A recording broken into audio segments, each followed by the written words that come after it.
The NFL Week 8 wraps up with a close Monday night game. The Patriots lose our fourth straight game in the Cam Newton era, and the trade deadline passes, plus the NFL news and more in 20 seconds.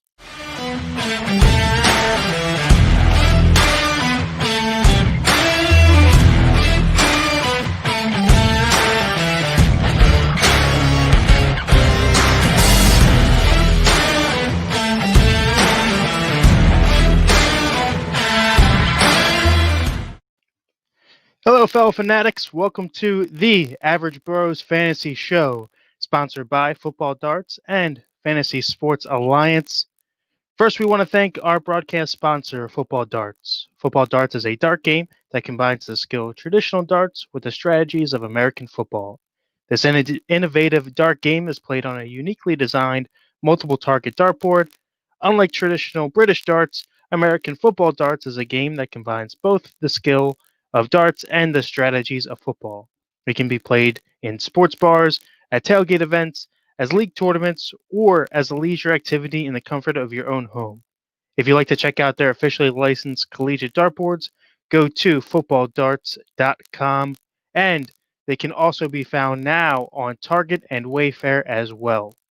And remember, guys, if you like this show, please like, share, and subscribe to all of our social medias that are out there. We are on Facebook, YouTube, Twitter, Instagram. We are on them all. Also, go out and check out our newer website at this point. It is fsa-fr.com. You can check out not only our show, the Average Bros Fantasy Show, the flagship show, the Fanatically Real broadcast, but check out Josh, Brad, and Eric as the Empty Wagon guys go live with us not only on Saturday, but on Monday as well, preview and recap of the weeks. And with that said, Josh, and Brian, how are you? Hi, how are you? I didn't know you were going to be in here. Neither did I. How are you? I'm good. How are you guys? I am doing well. Josh, how about yourself, my average bro? I'm doing amazing. Yeah, average Josh. I'm doing amazing tonight. Brian, it's my favorite way to kick off the week. And speaking of kicking things off here, Brian, what pleasure do we have to have you here? So just like the trio of us here on the screen, the Average Bros, the Fanatically Real broadcast, and the Empty Wagon shows can now be found on a trio of broadcasts. As now, tonight, starting with the show, we are not only on Facebook and YouTube, we are also on Twitter. In fact, I just looked at it on my phone. I got to see Kevin's amazing face on there. So we are live on Twitter right now as well. And then something else Kevin and I have been working on. We are going to combine efforts between Average Bros and the Fanatically Real broadcast. And we're going to take our broadcast and put them on Anchor and have them released as podcasts now as well. We will finish up the 2020 season doing that. And we'll bring the Empty Wagon guys underneath the FSA fold, and all of us will be on Anchor together starting in 2021. So big news. You guys get to be the first ones on Twitter tonight. I see we got a total of 3 people out there. It's probably the 3 of us. Might be on there right now with my sister calling me on the phone right now.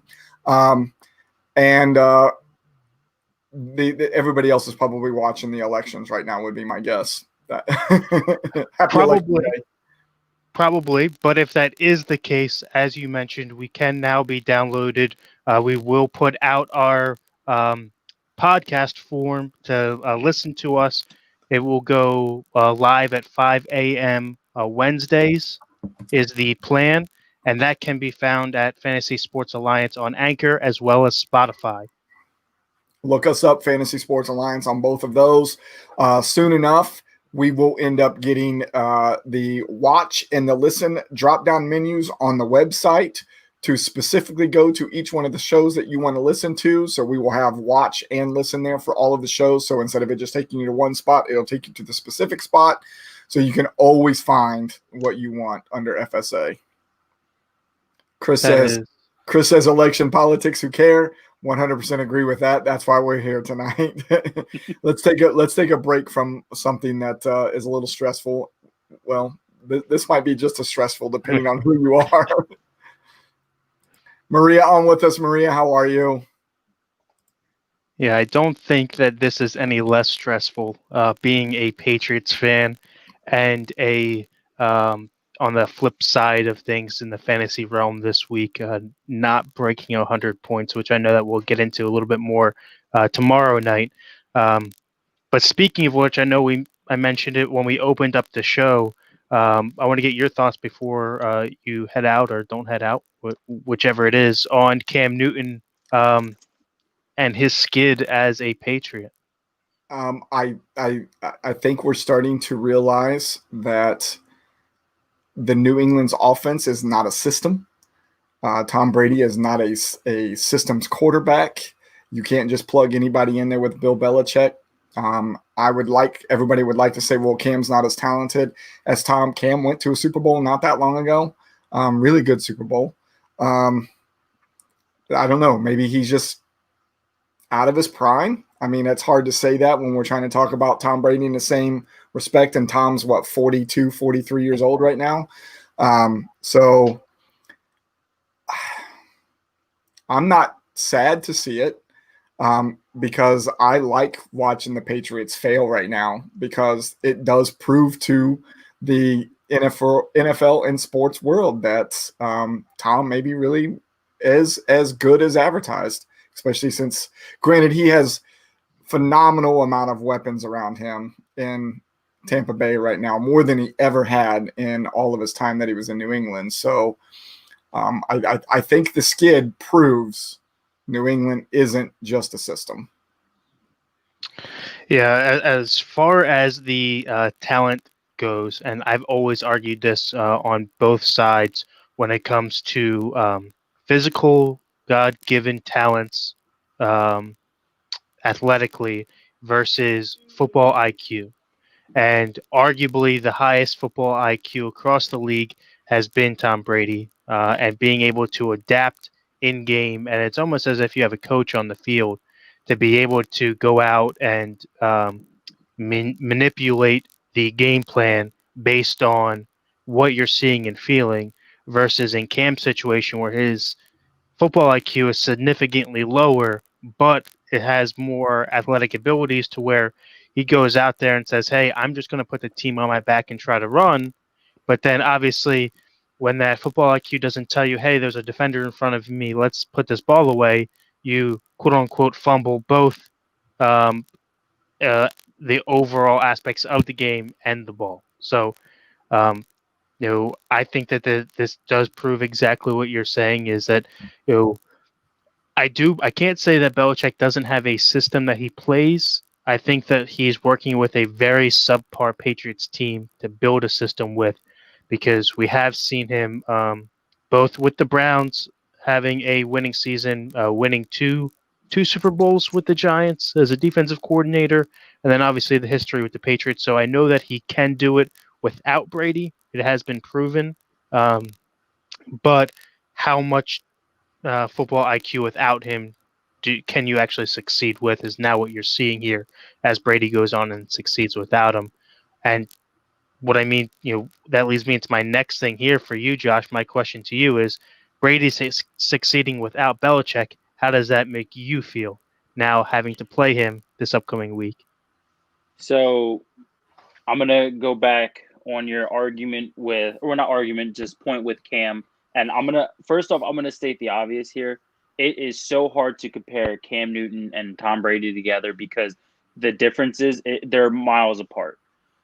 And I think this time with Patriots I think this is where you find the true fans here.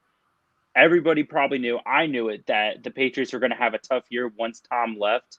Yes, they still have Belichick. They still have an amazing quarterback there. But, I mean, whenever you thought of the Patriots, you thought of Belichick and Tom. Now, going on to what's going on now, having to deal with Tom Brady 2 times a year, I mean, we got lucky week 1, and Tom Brady, he's still getting used to everything in Tampa, so we got lucky week 1. But I think this upcoming week, especially going to Tampa to play them, with them having the weapons that they have, Antonio Brown's going to be playing his first game there. I think that it's going to be one of the biggest tests that New Orleans has had to deal with, as far as in the division in a while. I want to draw a connection to something both of you said. So Kevin talked about the football IQ, and then Josh, you said something about who the true Patriot fans are with Tom left, right? So let's look at this from a New York Jets perspective, because that is my team, right? So we talk about the football IQ that's on the field, and look how good Peyton Manning made Adam Gase look, to the point where Gase gets a head coaching job. And then now we know he's just a bumbling, fumbling idiot and can't do anything right. So that right there, again, not athletic, going back to the same thing that Kevin said about Cam's abilities, not athletic. I mean, Peyton Manning could not run. We know this. But the IQ was there, and you draw the connection from what both of you said. And as a Jets fan, the dumpster fire is real, and I might be filling out applications to be a fan somewhere else. Yeah, I mean, if you go back and look at history as far as the top quarterbacks within the league go, if they tend to favor IQs, not talent. If you look at your Montanas, I mean, great athlete, but not a Mahomes. He's not running on you. You look at Favre. He was scrappy. He could run a little bit because he wasn't afraid to get hit, but not necessarily a big talent, big arm. Yes. Brady, as you mentioned. The list goes on. Big Ben now, leading the Steelers to 7-0. So, same thing. High football IQ there as well. Just enough talent to put a team around and know what to do with the ball. You don't often see your Lamars, your Mahomes outside this past year, your Vicks, your very high talented guys succeed without having that IQ there. I think that Mahomes is probably your first true blend of both being that high on both sides of the scale. But I still think it's maybe a little bit early to put him in that group of guys IQ wise, just because he doesn't have the longevity to judge against. But we'll see.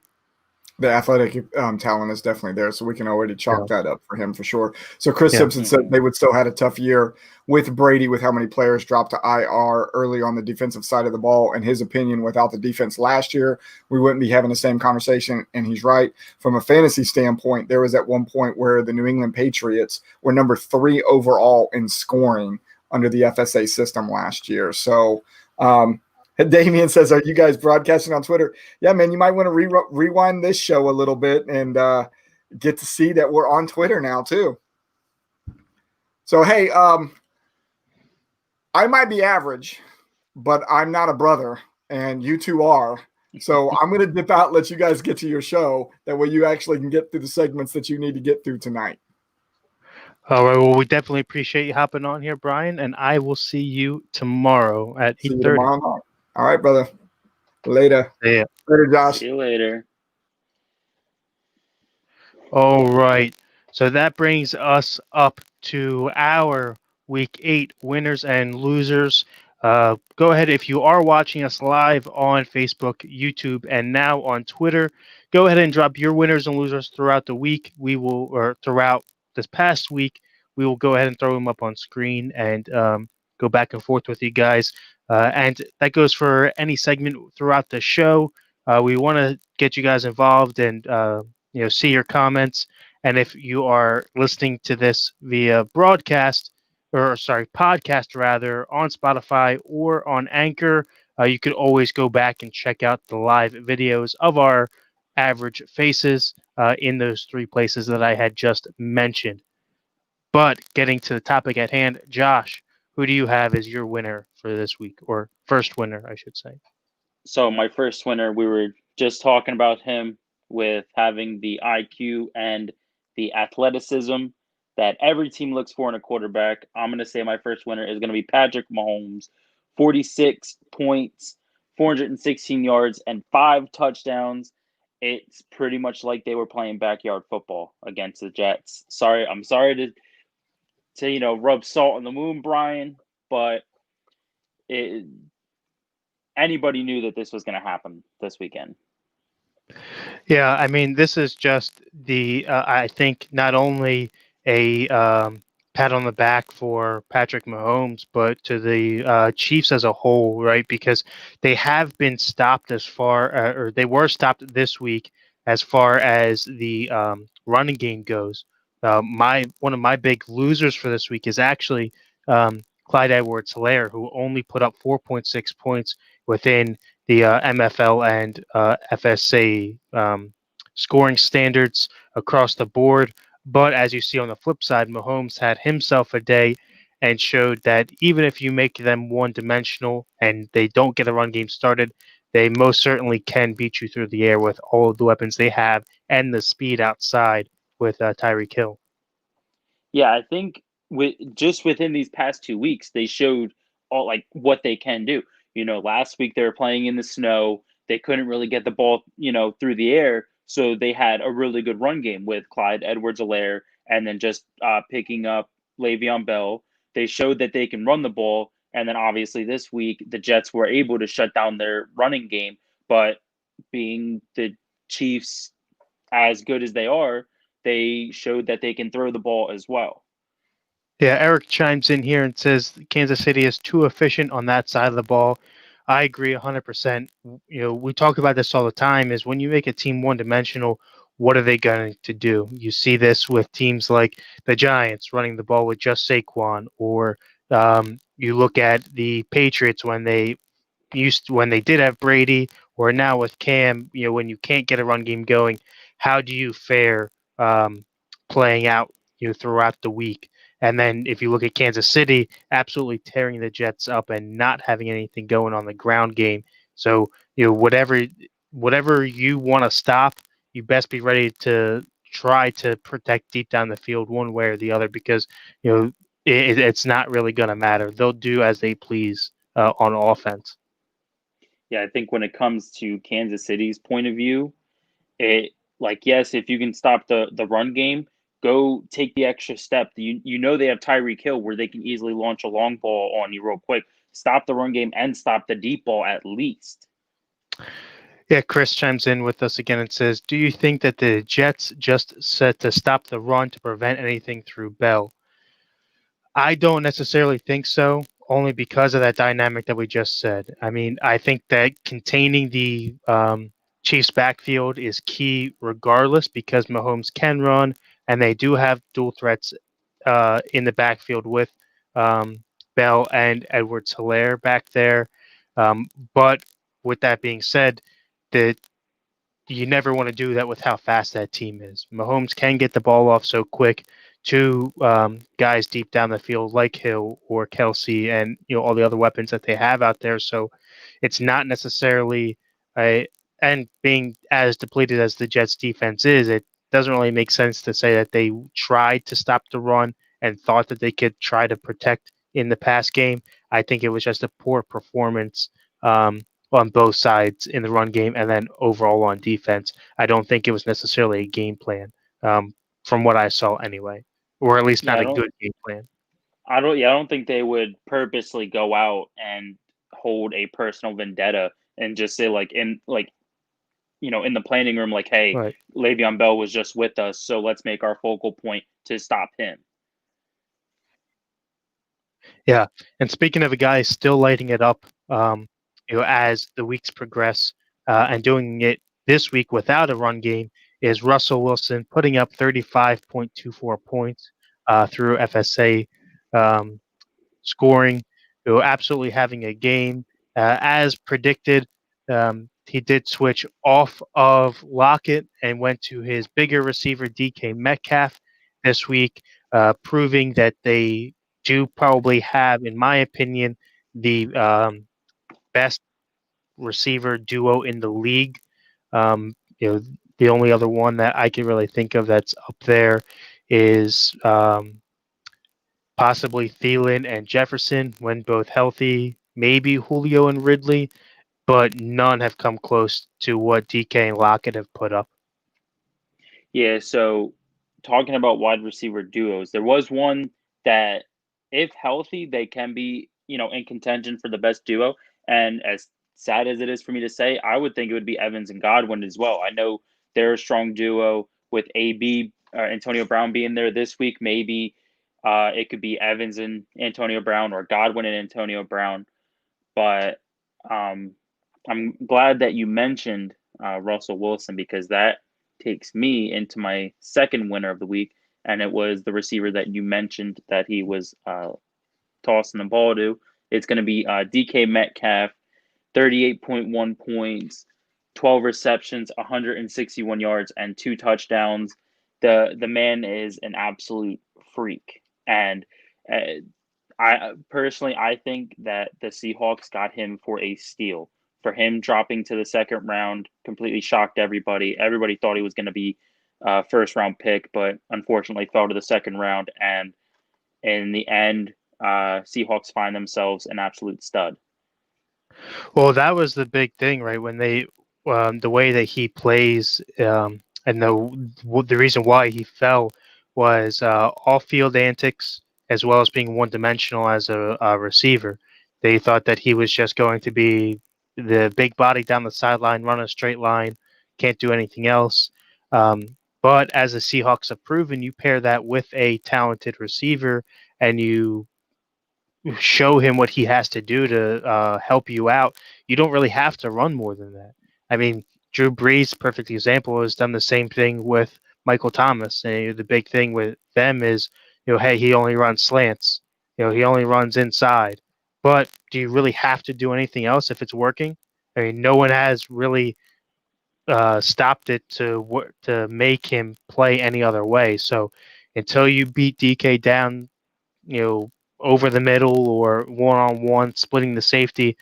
I don't see them changing. And even if you do stop it, Lockett is proven to be a solid number 1A, however you want to put them within that offense paired next to him.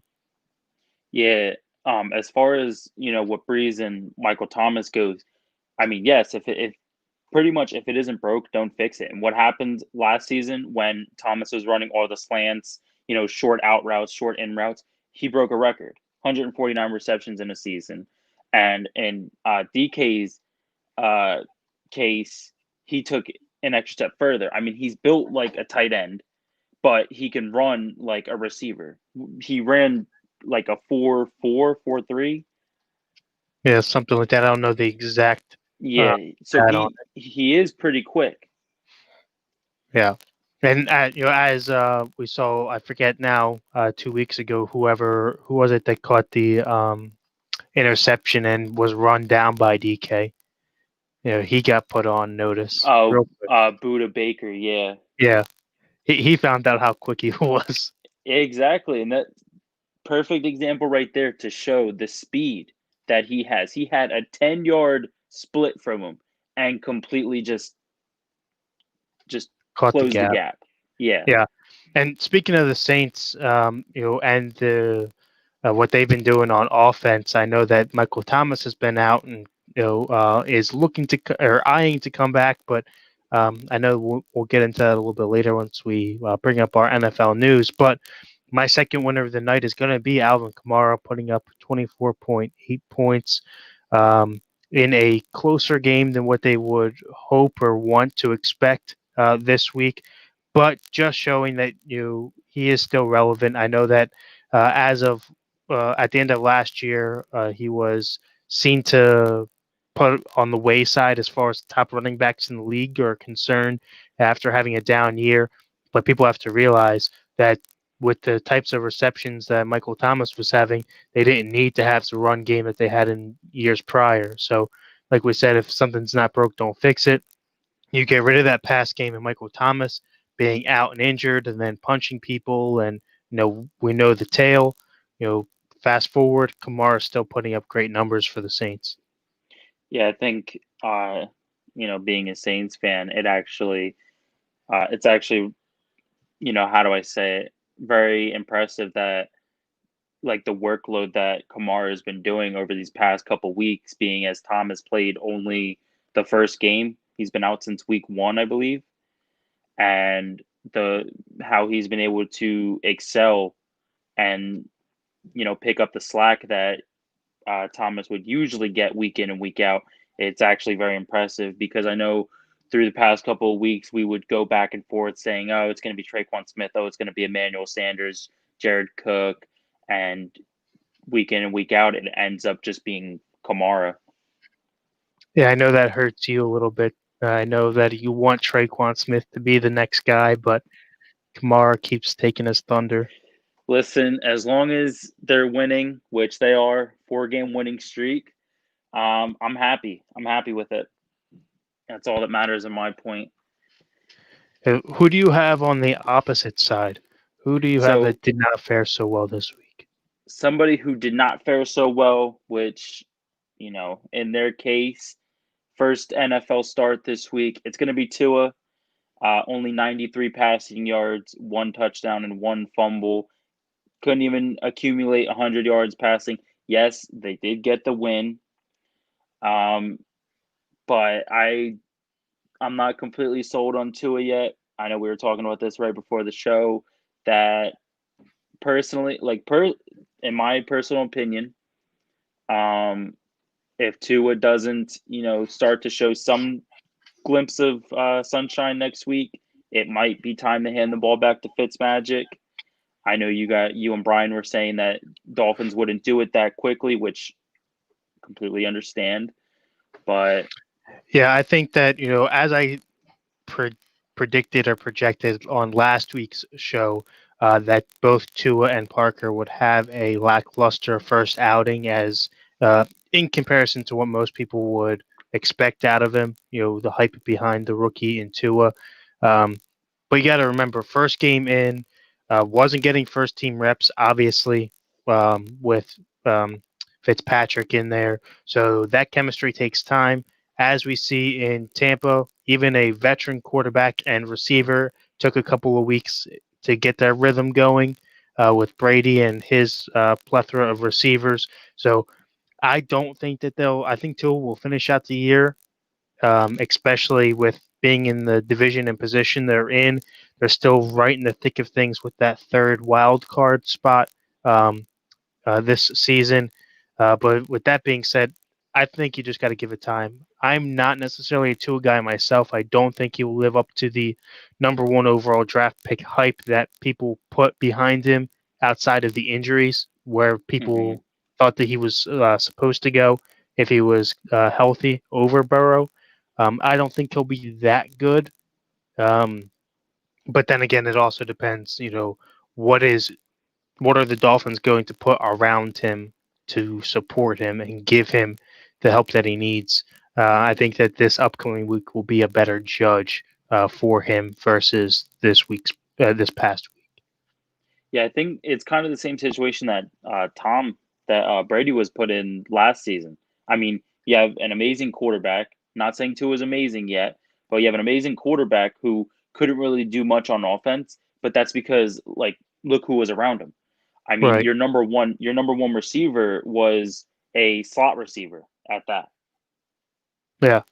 And speaking of slot receivers, one that did not show up this week is Nelson Aguilar. He has been a diamond in the rough for the Raiders, but absolutely being shut out this week. 0 points within FSA and MFL ratings or scoring, rather, having 2 targets, no catches, uh, showing his former self, his Eagle self, being unproductive, absolutely being locked down this past week. Yeah, I knew even when he was with the Eagles, I mean, pretty questionable uh, of a receiver there. But I mean, you still have a decent quarterback in Derek Carr, but I know that he's had troubles with just catching the ball and hanging on to it. I mean, I don't think that was the case this week. He has been doing better at that. I mean, I believe he's up there as far as targets goes and receptions for the team, for the Raiders, especially with the rookie Ruggs being in and out from injury. But I think it was just not being able to pull away from the top corner this week and not being able to create the separation to really get into the game plan with Carr. As this past week has gone. Yeah, and speaking of a slot receiver being shut down, I'm going to take the next step up and go to a starting receiver that was either shut down or just couldn't produce. My second loser for this week is going to be Amari Cooper. Only 1 point, putting up 1 reception and only 5 yards. It's hard to harp on Dallas's receivers, being as they have a rookie quarterback throwing to him, who this was his first actual start this week. And but going up against the Eagles, the Eagles don't really have a tough defense like that to where you can only put up 1 reception for 5 yards, but at the same time they like it. I don't know. I don't know whether to hold him accountable or just the fact that he has a rookie quarterback thrown to him. Yeah, I think that it was a case on both sides. I mean, he didn't really help himself out at all, especially playing the Eagles secondary, where you know everyone has gotten open against them thus far this season.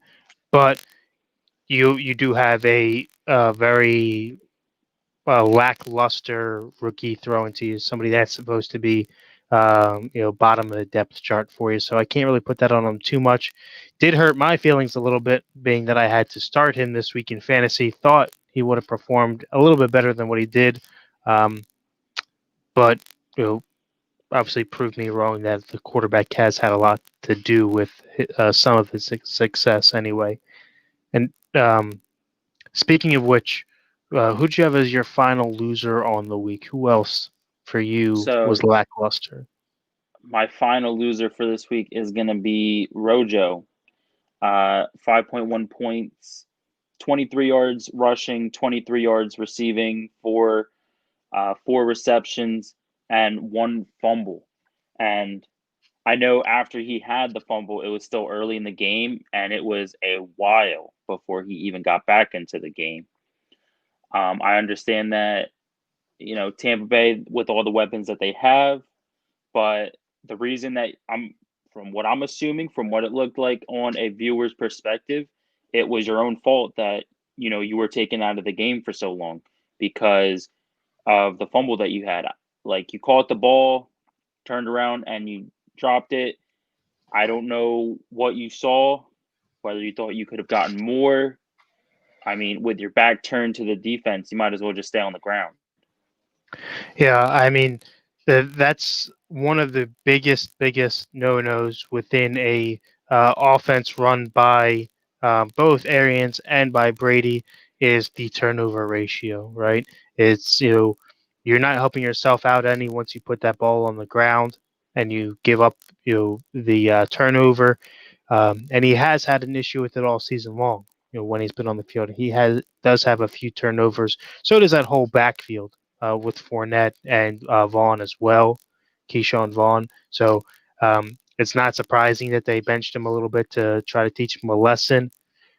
I wish they would have done that with my loser, although it came a little bit too late.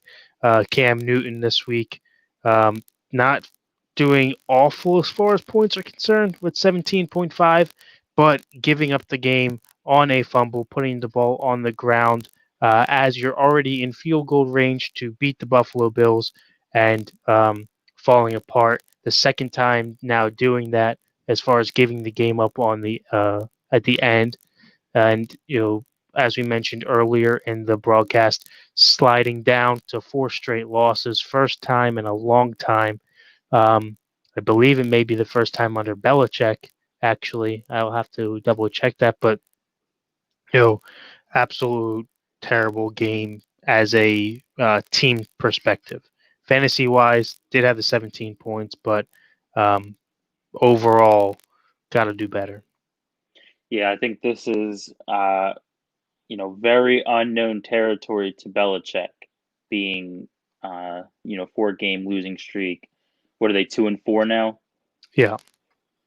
Yeah, I think it's very unknown territory for him. But like I said, Belichick is a mysterious head coach, one of the best head coaches out there.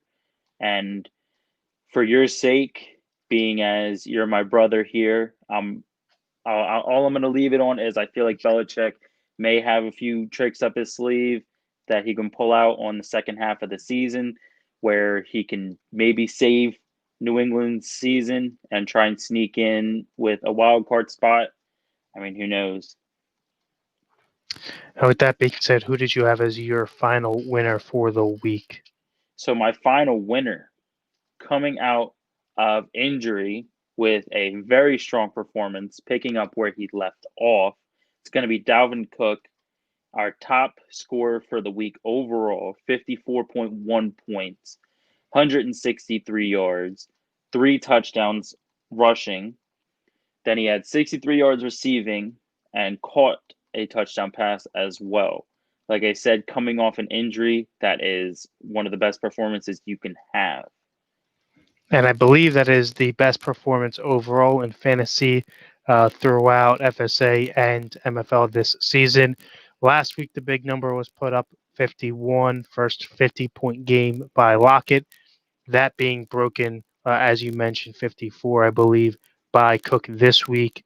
And unbeknownst to me, every week I go out and I pick a Viking to be my top dog, as I picked Justin Jefferson. I know we'll touch on that in a bit. Another one takes the crown and goes off and has a big game. So, congratulations to Mr. Cook on his performance. Just happened to be the wrong Viking. Yes. Had the big game. And that brings us up to the NFL news from around the league, brought to you by The Recast, the official music of the FSA. Josh, what do you got for us in the news? All right. So when I was getting all my news together earlier today, I accidentally ended up on NFL news. So a bunch of this stuff is not injury related, but get into it. Kicking it off with Andy Dalton being placed on the COVID-19 list. That means it's going to be another start for Ben DiNucci as the Cowboys' downfall continues. Gardner Minshew ruled out this weekend for a thumb injury. That means Jake Luton is going to start against the Titans. Eric says, "Oh, Dalvin Cook, he's so good." Yes, he is. He deserves to be one of the top 5 running backs, and he's probably the only person who can save the Vikings at this point. George Kittle, unfortunately, to all you owners of him, he's going to be out 8 weeks, which probably means the rest of the season, unless they make the playoffs. But in a fantasy aspect, that is irrelevant. He has a broken bone in his foot. And then to put the cherry on top for San Fran, Jimmy G is going to be out indefinitely with another high ankle sprain. Kenny Golladay is week to week with a hip injury. That means that he is going to be out this week and then possibly on the IR. Julian Edelman, I believe he had knee surgery, so Patriots are going to be without their first string slot receiver, and he is expected to be on the IR. And finishing it off with Calvin Ridley, had a midfoot sprain, and he is day to day. And then I know Kevin said earlier about Michael Thomas. All I have on him is that he was back at practice today, which I'm very happy about. Things are starting to look up for him, regardless, as long as he doesn't punch anybody while at practice. That's what I was about to say. As long as he keeps his hands to himself. Yeah, I mean, don't. Who was the corner you guys had? That Gardner Johnson.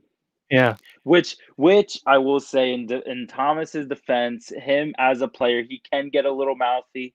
I know he is a little bit of a drama queen on the field, being as he's in his second year, so still a younger guy, but not going to What? take it away from the fact that Thomas shouldn't hit his own teammates.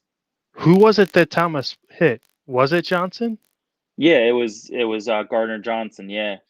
So it's not just his own team that doesn't like him. The Bears having a suspension as well from getting his mouthpiece thrown and then punching Johnson. So gotta love to have that guy on your team, huh? He's just the punching bag of the league.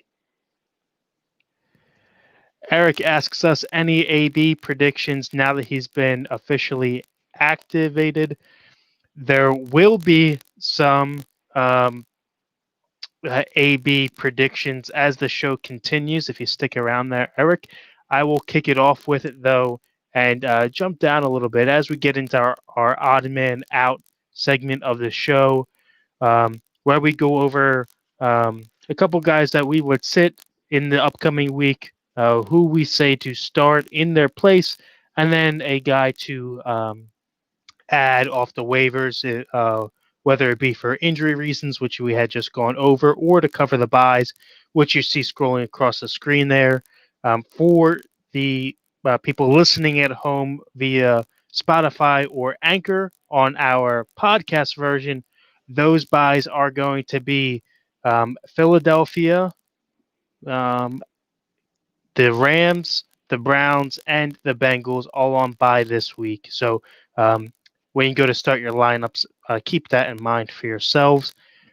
For myself to kick things off, odd man out, I am going to be sitting, if active, Michael Thomas against a Tampa Bay defense that has proven to be able to shut down that Saints or shut down any team, Saints in particular. And then on the flip side of things, if I'm sitting Michael Thomas, I will be starting Antonio Brown. He has played one game with Brady already as a Patriot and has proven to be a favored threat for him, especially now being in Tampa where weapons are going down left and right through injury. We know the story with Godwin out. Now, Evans battling things week to week whenever he does come onto the field. It is a blessing in disguise for him. But regardless, I think AB will be the answer there. And again, that is um, both crucial there is if they both play. So AB has been activated, has not been said if he will play or what his playing time will be, being that this is his first week back off the suspension and first week actually in person with the team. Same goes for Thomas coming off of the injury. If he does play, I would lean to sit him. How dare you? How dare you? Well, you got to know it's true. I mean, you have to know that you're a secondary suspect. Yes, our secondary is a little shady, and if Evans does play, Real sus. That cup is real sus. I'm interested to see if Evans does play, and obviously Antonio Brown's going to play. I'm interested to see who the Saints choose for their number one corner, Marshawn Lattimore, to cover. But I can already see it now. Next Monday, I'm going to, wake up, look at the stats, and I'm going to see Antonio Brown, what is it? 4 targets, 0 receptions, 0 yards. I don't think so, bud. That's what I'm going to wake up to. I'm going to see so Michael fast. Thomas. I'm going to see Michael Thomas, 10 targets, 8 receptions for 70 yards and a touchdown. He's so fast, he makes fast people not look so fast. So if he's fast, who do you think wins in a race? Antonio Brown or Tyreek Hill? I think Hill still wins, but I think Hill has the downhill speed off the ball. I think that AD's speed out of cuts and moves is got to be up there with the best in the league. Granted, I'm saying that from what I've seen in the past, Obviously, only had played one game last year, missed the rest of the season with his off the field antics, and then missing the first 8 games of this year. Um, from what I've seen of him practicing both in tryouts with the um, Seahawks and Russell Wilson, then again with Brady and the Bucks, doesn't look like he's missed a step, but that's obviously not in game and not at full speed. So we shall see. Yeah, I'm hoping that the Saints are smart enough if they go off of his highlight reels from Pittsburgh and a little bit of New England that they'll know to have a safety kind of shadow over them or linger in his direction. But yeah, like you said, we will see Sunday night. Who are you starting this week? So I'm gonna go from the East. I'm gonna go out west and head to San Fran. I'm going to say to sit Nick Mullins this week, being down their starting tight end with George Kittle. Yes, they have Brandon Ayuk still, who has shown to be a reliable second target to him, but being the Green Bay Packers, who they are going up against, you see that's all they have. Being everybody else is injured on their team, you game plan to shut someone like that down. And with Green Bay coming off of a loss to Minnesota, being upset there, I think that they come back this week with a little more fire in their eyes and learn to not underestimate their opponent. On the flip side of it, I'm going to say start Kyle Allen this week going up against the Giants. The last time that he played the Giants, I believe they did lose, correct? I believe that I'm not 100% sure. I'm not going to take a guess there. I don't If I remember the outcome of that game. I if I believe remember Washington. I'm not a if I thousand. remember correctly, I think the Giants won by like 1 point. I think that was their first win. But even still, last time he played them, he put up like 17 points, 280 yards, and 2 touchdowns. That was his first start with the team, I believe. That's what I got. This is the stuff I'm pulling off of MFL, and it looked. Our stat guy pops in. Stat guy popped in Help me. the last time the Giants and the Redskins played, Giants won 20-19, and that was on 18 October. And while I have you here, Brian, real quick, Kyle Allen, is this his first? Was that his first start with them? I'll tell you what, you guys keep talking, and I'll do some digging, and I'll be right back. Okay, thank you, sir. Coming off a bye week, pretty much. I think that they work out a little bit of the kinks, and build Allen to be their true starter as the season progresses. And like I said, 17 points up against them wasn't too bad. And as Kevin said earlier to the people listening on, what was it, Anchor or Spotify, the teams on bye this week: Philadelphia, Rams, Cleveland, and Cincinnati. So I see Allen being a good substitute if you have Wentz, Goff, Baker, or Burrow. Yeah, and another guy that I think that you're going to have to find a fill-in for this week, who has been on a bit of a slide compared to what we're used to seeing. Another big name, already mentioning two of them in Thomas and AB. I'm going to go to the general of the team at the quarterback position, as you had mentioned there. I'm going to be sitting Lamar Jackson. Um, has been on quite a slide, has not been living up to his MVP stature. Had a tough go around facing Pittsburgh last week. Has another tough go at it again this week. I just don't think it's there this season. I think that possible fatigue, as far as keeping up the high-paced offense as he is used to, facing Indianapolis, which has a top 10 pass defense. We have not yet seen too much of his legs to really say that he's still a run threat this season anyway. I think teams kind of have that figured out. So I'm going to be sitting Lamar. as our stat guy pops back in here. Brian, what do you have for us? Dwayne Haskins started the first 3 games for the Redskins. And then in week 5, or their 5th game of the year, Alex Smith and Kyle Allen split the touches that week. That was the one game Alex Smith came back. And then the following week, Kyle Allen took over. That following week would have been the game against the Giants. So his first full complete start would have been against the Giants. Okay, so I was correct. Yep. Okay, so thank you so much. All right, Kevin, and on the flip side of Lamar Jackson, benching him, who are you starting? I am going to look to start Ryan Tannehill. I think that his connection with A.J. Brown has been phenomenal this year, especially when the only other offensive piece, as it seems, week in and week out for that team, in Derrick Henry goes off when he's not, running the ball for 200 plus some yards and absolutely destroying people, making them turn into a human helicopter. Tannehill has fared well, and playing Chicago this week, who has fallen from grace from what their once undefeated record showed, um, coming back down to light. I think that Tampa had overlooked them. The Saints was more of an overlook game for them as they look to play Brady and the Buccaneers this week. So, not a fair assessment of that defense. I think that Tannehill will have no problem tearing them apart.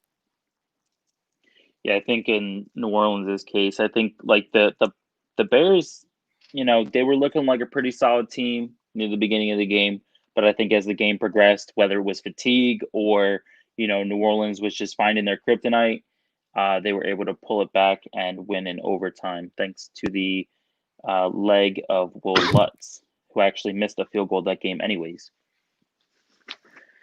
So going into my second sit here, I'm going to follow the same trend as you and go for a bigger name, but more of a reasonable name.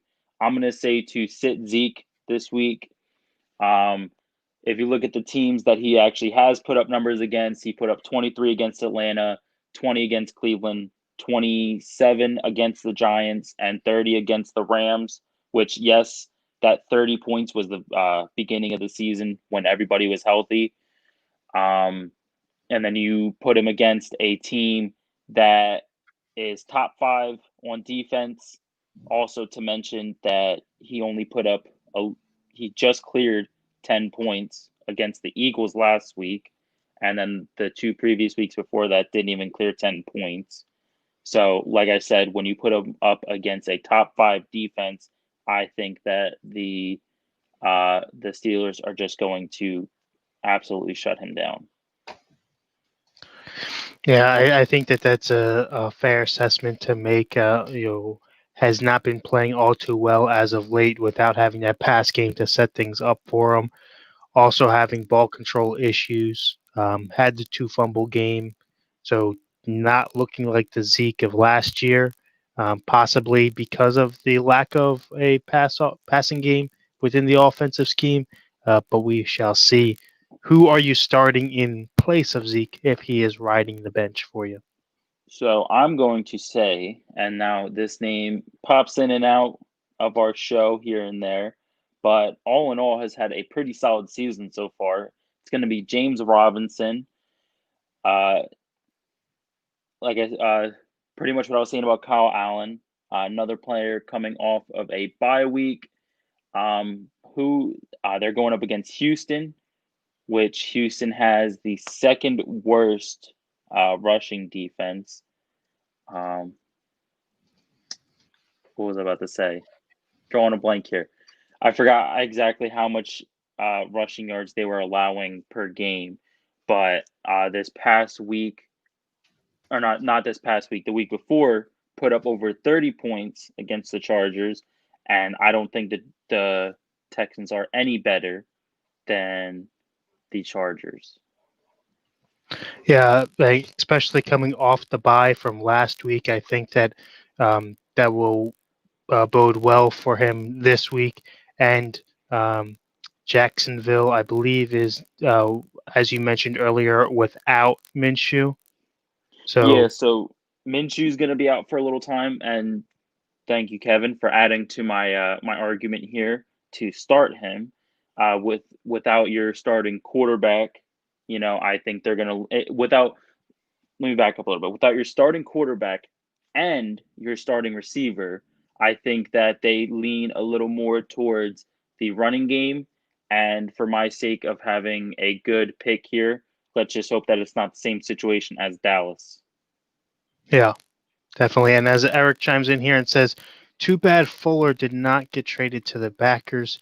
Yeah, definitely for Fuller. I mean, being one of many number twos within Houston's offense, them not really finding any type of rhythm, I feel he would be instant um, add and start situation going and playing with Aaron Rodgers, being a clear cut number two to um, Devontae Adams would very much bode well for both himself and the team as a whole moving forward, especially without having a run game per se as are used to with Jones. Still faring very well with was it Wallace that's there? Is that Jamal his name? Williams. Williams, with Jamal Williams as the Packers running back, has had a fairly good time running the ball in place of Jones, but not typical Jones numbers as you would see as high. But still having a decent season as the Packers are. And finishing up our start sit, Kevin, that means we all know what that means. That means it is time for our top dog segment of the show. For those that are just checking us out for the first time, either through Facebook, YouTube, or now live on Twitter, or those listening after the fact through our podcast version, now on Spotify and on Anchor FM. We bring you the Top Dog, brought to you by Nature Coast Tailgating, our World Championship sponsor. What we're going to do here is we are going to try to predict or project who we believe is going to be the highest scoring player. We are going to pick both one quarterback and one flex, which is a running back, receiver, or tight end. Anyone not a quarterback, and see who is going to be the highest scoring within those positions in the upcoming week in the fantasy realm. And we are going to go head to head against each other. So awarding 1 point if my choice scores higher than Josh's choice, and then 2 points if we do predict the top dog, the highest scoring player within each category. We are currently sitting at 7-5. Myself up 2 points over Josh, having a bigger week last week. This week we had split it with Mahomes being your top dog overall with 46.6 points, and Dalvin Cook setting the current points record within this season at 54.1 points throughout FSA and MFL standings. With that being said, Josh, your picks last week, you had taken Wentz, who only put up 9.62 points. I had taken Tom Brady, hence the reason for my Brady jersey this week, who put up 21.6 points. And then on the flip side of things, your flex for the week was Derrick Henry, who put up 20.2 points. And then I had Justin Jefferson falling just a tiny bit shorter than that at 4.1 points. Uh, Obviously, falling just short of where Dalvin Cook was within the same team, wherever it goes for him. And then we have Brian checking in over on Twitter saying, way to go out on a limb with the Brady pick, the average Kevin. Yes, um, I will always have a soft side for Brady's and tend to lean that way. Not necessarily a bold pick overall, but um, being a little bit bolder, I'm going to go out on a limb this week, and I'm going to start out at the flex position. I am going to take Antonio Brown from the Bucks as the top scorer um, at a wide receiver, tight end, or running back position um, in my flex spot this week. Okay. I mean, very bold, very bold pick. Being as the weapons that they do have, like I mentioned before, uh, the only reason I could see that viable is because Mike Evans is in and out with injuries. Chris Godwin is out with an injury. The only reason I would doubt it is just that it's his first game playing with Tampa Bay. Yes, it isn't his first game playing with Tom, no. So they have a little bit of a connection there. I'm gonna go with the other side, the other team, for my flex position. I'm gonna go with Alvin Kamara this week. Um,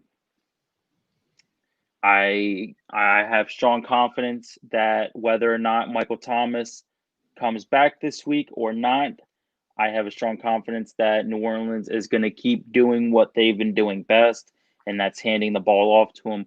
Or, as we all know, their famous, go-to in the passing game.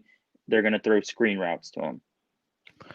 You really think that he's going to have a game against this Tampa defense that has shown to be a threat? Yes, Tampa is the number one defense as far as rushing, but like I said, we all know Kamara is a dual threat running back, being able to run the ball and as slippery as he is, might be able to do some moves there. And like I said, we all know that New Orleans is famous for running their screen routes as well. So, on the flip side of things, at the quarterback position, my top dog prediction for the week is going to be Kyler Murray in a very favorable matchup this week against Miami. I think that they are going to come out and show who the better um, player is as far as being well-rounded both sides, both um, running out of the backfield as a quarterback and throwing the ball through the air, the same type of weapons that you see on the opposite side of the ball in Tua. I think Murray will come out and show why he is a starter at where he is now and prove to be a very viable option heading forward for the Cardinals. And yet again, going opposite end of you, instead of going with a young buck, I'm going to go with a man who has been in the league decent amount of time, knows his way around the locker room. I'm going to go with Big Ben, going in yet again a favorable matchup against Dallas's god awful defense, and uh, they've more than proved themselves that they deserve to be 7-0 right now. And with obviously how Dallas has been playing, I see it no problem them making it 8-0. Yeah, I have to agree with you there. I think that I think Big Ben will have no problem going undefeated. But as far as a fantasy aspect, he has been just average. I think that they will do just enough to get by and win. I think most of what they've done has not been because of their offense, but more because of their defense. I think that they will do just enough to win handedly, I will say, but not high scoring enough to give Big Ben the crown. Listen, as long as Big Ben can implement his favorite new shiny excuse me, his new shiny toy in Chase Claypool, give him 3 touchdowns, throw some to Juju, I could see him easily clearing Kyler Murray. That's all I'm aiming for here. And that wraps up the formal portion of our broadcast for this week. Before we return to our regularly scheduled Average Bros Fantasy Show on the 10th of next week at 8 p.m., check out the flagship program, the Fanatically Real broadcast tomorrow at 8:30. Brian and myself will be live on Facebook, YouTube, and on Twitter. Then check out the Empty Wagon guys as they give their recap of this previous week. Eric, Josh, and Brad, always a great time. Lots of laughs, lots of back and forth. Definitely want to check out those guys as they jump on board with us. And then after that, we will be hosting our weekly happy hour via Zoom on the 8th at 8:15, just before the 8:20 kickoff of the Sunday night game. And then after that, um, wrap it back up with the Empty Wagon guys as they review the previous week, or sorry, the prior week, and on Monday night, and they start to look ahead. And then, if you don't catch any of us live on the platforms I had mentioned, be sure to check us all out on our prospective anchor stations. You can check out the Empty Wagon guys at Empty Wagon FM as well on Spotify, on Anchor. Check us out now on those as well, as we will be dropping all of our episodes at 5 a.m. on Wednesday following this broadcast. And then, of course, um, if you did like this broadcast, go out and follow us on all of those mentioned social medias: Facebook, YouTube, Instagram, Twitter. We even have a TikTok that is out there as well. If that tickles your fancy, go out and see Brian singing a duet there as he Josh, pops back in here. no judgments from you, young man. Hey, I don't deal with that stuff. I don't feed into TikTok. Let you guys know that now. And then, of course, before we head on out of here, we do want to thank all of our sponsors, as without them, not much of this would be possible week in and week out. We want to thank our Arm and Leg League sponsor, QB54, our broadcast sponsor, Football Darts, then Nature Coast Tailgating, our World Championship bus sponsor, and then, of course, all of our other bowl game sponsors: Finger Lake Mercantile, Cranky Veteran Candle Company, Southern Siren Sugar Scrub, Deep South Creations, and, of course, the Recast, who are the official music of FSA. Josh, any last words before we head on out of here, brother? Go New Orleans. Who dat nation? Or not? Go AB. TB to AB. Oh, get out of here. You AK-41. know it was coming. AK-41. It's becoming a trend for me. You want to put a pie on that, bud? Put a pie on that. Go ahead. You know what? For the laughs of the show, we'll put a pie on it. So on air, as we wrap things up here, a little late in the game, but nonetheless, I say Tampa Bay beats the Saints. If that does happen, Josh takes a pie to the face. And then on the flip side, if New Orleans beats Tampa Bay and Alvin Kamara puts up a show, Kevin is getting pied. with that being said, good night to everybody that tuned in tonight. Check us out next week as you get to see what happens, who wins on our little friendly bet here. I will see you all then. Bye.